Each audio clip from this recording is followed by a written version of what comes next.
তুমি কি জানো, আমরা অনেক সময় আমাদের ব্যস্ততার ভিড়ে খুব সাধারণ একটি কাজকে টেনে টেনে এক সপ্তাহে শেষ করি, অথচ সেই কাজটা চাইলে মাত্র 1 ঘন্টায়ও করা সম্ভব।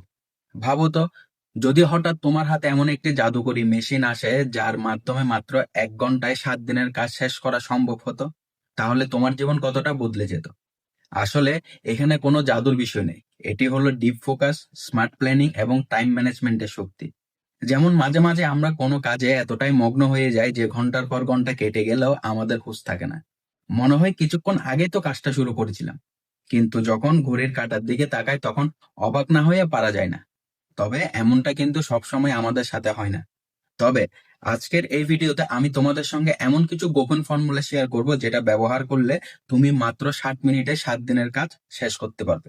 হ্যাঁ, এত বছর ধরে যে কাজগুলো করতে পারোনি সেগুলো এখন খুব সহজে করতে পারবে।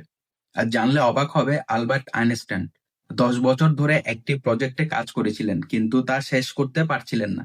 তার ব্রেন ঠিক মতো কাজ করছিল না। দীর্ঘদিন চেষ্টা করার পরও যখন প্রজেক্ট শেষ হলো না, তখন তিনি অনেক বেশি হতাশ হয়ে পড়েছিলেন। একদিন তিনি প্রায় হার মেনে সবকিছু ছেড়ে দেওয়ার সিদ্ধান্ত নিলেন। কিন্তু অলৌকিকভাবে সেই দিনে তিনি এমন একটি ধারাবাহিকতায় প্রবেশ করলেন যার ফলে তার ব্রেন এক মুহূর্তের মধ্যে একসাথে সক্রিয় হয়ে গেল। আর তাতেই তিনি জেনারেল রিলেটিভিটি সমাধান করতে সক্ষম হলেন। ঠিক একইভাবে রিচার্ড বার্গনার অনেকদিন ধরে মিউজিকের উপরে কাজ করে যাচ্ছিলেন, কিন্তু শেষ করতে পারছিলেন না। হঠাৎ একদিন তিনি হাঁটতে বের হলেন। হাঁটার পরে যখন একটি জায়গায় বসে বিশ্রাম নিচ্ছিলেন, তখন তিনি এমন একটি ধারাবাহিকতায় প্রবেশ করলেন যে তার মাথায় চমৎকার একটি মিউজিকের আইডিয়া চলে আসলো। ফিরে এসে তিনি কাজ শুরু করলেন। অবশেষে সেই মিউজিকে তার জীবনের সবচেয়ে সেরা মিউজিকে রূপান্তরিত হলো। তবে মজার ব্যাপার হলো, এই ঘটনাগুলো কিন্তু একদম আচমকাই ঘটেছিল। কারণ হঠাৎ করে তারা এমন এক ধারাবাহিকতায় প্রবেশ করতে পেরেছিল।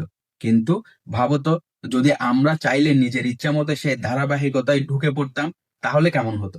এই অবস্থায় তুমি যেই কাজই করো না কেন, তোমার সাফল্যের সম্ভাবনা অনেক গুণ বেড়ে যায়। এমনও হতে পারে এই ভিডিওটা শেষ করার পরে তোমার মাথায় হঠাৎ এমন একটা স্টার্টআপের আইডিয়া চলে এলো, অথবা এমন একটা থিওরি যেটা একদিন পুরো পৃথিবী বদলে দিতে পারে। বিশ্বাস করো, এটা কোনো কল্পকাহিনী নয়। মানুষের জীবনে কখন, কোন মুহূর্তে, কোন পরিস্থিতিতে অবিশ্বাস্য কিছু ঘটে যাবে সেটা কেউ জানে না। লাইফে সাকসেসফুল হতে চাইলে শুধুমাত্র হার্ড ওয়ার্ক করলে হবে না। তোমাকে এটাও জানতে হবে যে কোথায় সেটা অ্যাপ্লাই করতে হবে এবং কোথায় কতটুকু কাজ করতে হবে। আমাদের মস্তিষ্ক প্রতিদিন প্রায় 60 থেকে 70 হাজার চিন্তা তৈরি করে। ভাবতো, এই চিন্তাগুলোর মধ্যে যদি অর্ধেক একসাথে মাথায় আসে তাহলে মনোযোগ দেওয়া কি আদৌ সম্ভব? এই কারণে আমরা কোনো কাজ শুরু করলে হঠাৎ মনে পড়ে মোবাইলে মেসেজ এসছে, কারো সাথে কথা শেষ হয়নি, কিংবা সোশ্যাল মিডিয়ায় কি হচ্ছে সেটা চেক করতে হবে। ফলাফল হিসেবে গুরুত্বপূর্ণ কাজগুলো অসম্পূর্ণ থেকে যায়। তাহলে প্রশ্ন হলো, ফোকাস বাড়াবো কিভাবে? প্রথমত, ডিস্ট্রাকশন দূর করে। ডিস্ট্রাকশন মানে শুধু মোবাইল নয়, এটি হতে পারে আশেপাশের শব্দ, এলোমেলো চিন্তা, এমনকি মানুষের কথোপকথন। তাই প্রথমে যা করতে হবে তা হলো নিজের চারপাশ পরিবেশকে শান্ত করো। এরপর মোবাইলের নোটিফিকেশন বন্ধ করো। সাথে এটাও খেয়াল রাখবে যেন তোমার চোখের সামনে কোনো অপ্রয়োজনীয় জিনিস না থাকে যেটা তোমার মনোযোগ নষ্ট করতে পারে। আর যদি একেবারে নিয়ন্ত্রণ করতে না পারো, তাহলে কাজের সময় মোবাইলকে তোমার হাত থেকে দূরে সরিয়ে রাখো। কারণ মোবাইল যদি তোমার হাতে থাকে তাহলে ফোকাস কখনোই তোমার হাতে থাকবে না। দ্বিতীয়ত, এক সময় শুধু একটি কাজ করো। আমরা অনেক সময় ভাবি একসাথে অনেক কিছু করলে সময় বাঁচবে, কিন্তু বাস্তবে মাল্টিটাস্কিং হলো মাল্টি ডিস্ট্রাকশন। তুমি একসাথে 10টা কাজ করতে গেলে কিছুই ঠিক মতো শেষ হবে না। তৃতীয়ত, সময়কে ভাগ করো।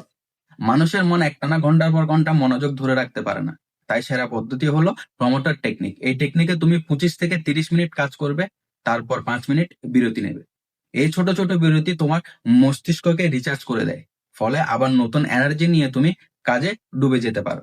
যেমন ধরো, একটা পেন্সিল দিয়ে একটানা লিখতে লিখতে পেন্সিলের মাথার ধার কমে যায়, যার জন্য লেখা অস্পষ্ট হয়ে পড়ে। আর লেখাকে স্পষ্ট করতে হলে শার্পনার দিয়ে পেন্সিলের মাথা আবারও ধারালো করে নিতে হয়, তারপর লেখা স্পষ্ট হয়। আর আমাদের এই ছোট ছোট বিরতিগুলো আমাদের মস্তিষ্ককে ধারালো করে তোলে।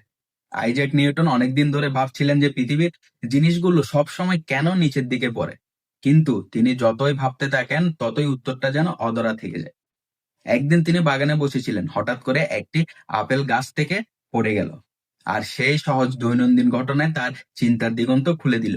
সেই মুহূর্তে অনুপ্রেরণাতে তিনি আবিষ্কার করে নিলেন মহাকাশের সূত্র।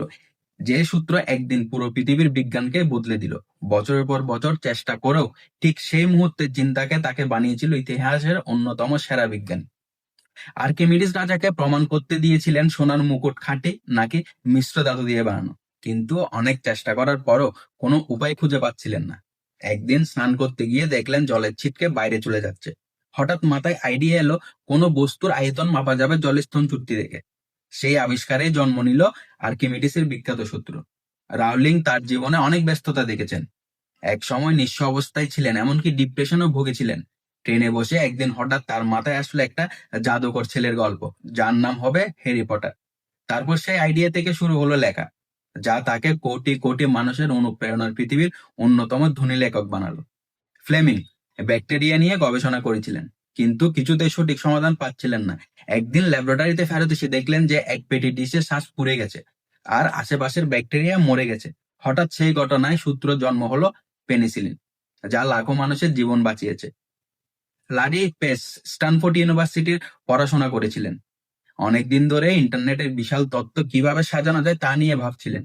এক রাতে স্বপ্নে হঠাৎ মাথায় এলো, যদি ওয়েবসাইট গুলোর লিঙ্ক একেবারে একসাথে র্যাঙ্ক করা যায়। আর এই আইডিয়া থেকে জন্ম নিল গুগল সার্চ ইঞ্জিন, এবং আজ বিশ্বের সব থেকে বড় কোম্পানির একটি। সেন্টারস জীবনে অনেকবার ব্যর্থর মুখ দেখেছেন, 65 বছর বয়সেও কিছু করতে পারেননি। হঠাৎ মাথায় আইডিয়া এলো, নিজের ফ্রাইড চিকেন রেসিপি দিয়ে একটা ব্যবসা শুরু করবেন। একে একে তিনি হাজার রেস্টুরেন্টে প্রস্তাব দিয়েও ব্যর্থ হলেন, কিন্তু হাল ছাড়েননি। অবশেষে কেএফসি সারা দুনিয়ায় ছড়িয়ে পড়ে, আর তিনি হয়ে গেলেন কিংবদন্তি। ও বন্ধুরা, এতক্ষণ ধরে উদাহরণ হিসাবে যাদের কথা বললাম, তাদের প্রায় প্রত্যেকেই বছরের পর বছর চেষ্টা করেও সাফল্য পাননি। কিন্তু এক মুহূর্ত, এক আইডিয়া, এক চিন্তা তাদের জীবন সম্পূর্ণ বদলে দিয়েছে। নিউটনের মাথায় আপেল পড়া, আর্কিমিডিসের জলে ডুব, রাউলিং এর প্লেন ভ্রমণ, অথবা রেলিপেজের স্বপ্ন। এই মুহূর্তগুলো প্রমাণ করে, তুমি যতই ব্যর্থ হও না কেন, একটা সঠিক আইডিয়া তোমার জীবনে আমূল পরিবর্তন আনতে পারে। আর এমন আইডিয়া আসতে পারে কেবলমাত্র ডিপ ফোকাস আর সঠিক মোমেন্টাম থেকে। এবং এই মোমেন্টাম একমাত্র তুমি ক্রিয়েট করতে পারো, শুধুমাত্র একটু আগে বলা 3টে কাজের মাধ্যমে। ডিস্ট্রাকশন দূর করো, একসাথে অনেকগুলো কাজ বা মাল্টিটাস্কিং না করা, এবং সর্বশেষে কাজগুলোকে ছোট ছোট ভাগে ভাগ করা। ব্যাস, ডিপ ফোকাস আর মোমেন্টাম ক্রিয়েট করার জন্য এই 3টে কাজে যথেষ্ট।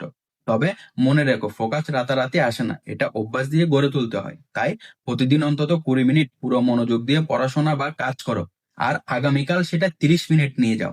এরপর 1 ঘন্টা, 2 ঘন্টা। এবার ধীরে ধীরে তোমার ফোকাস বাড়তে থাকবে, আর কয়েক মাস পর তুমি দেখবে তুমি এমন ভাবে কাজে ডুবে থাকতে পারছো, যেটা আগে সম্ভব হতো না। আশা করি আজকের এই ভিডিওতে বলা টেকনিক গুলো তুমি তোমার জীবনে প্র্যাকটিক্যালি প্রয়োগ করবে। আর একবার যদি এগুলো নিজের নিয়ন্ত্রণে আনতে পারো, তাহলে তোমাকে থামানোর মতো মানুষ এই পৃথিবীতে নেই। তাই আজকে থেকে শুরু করো, নিজের সময়, মনোযোগ আর শক্তিকে নিজের নিয়ন্ত্রণে নিয়ে এসো। আর হ্যাঁ, চ্যানেলে নতুন হয়ে থাকলে চ্যানেলটিকে একটি সাবস্ক্রাইব করো। তাহলে দেখা হচ্ছে পরের ভিডিওতে। সে পর্যন্ত সবাই ভালো থাকবে, সুস্থ থাকবে।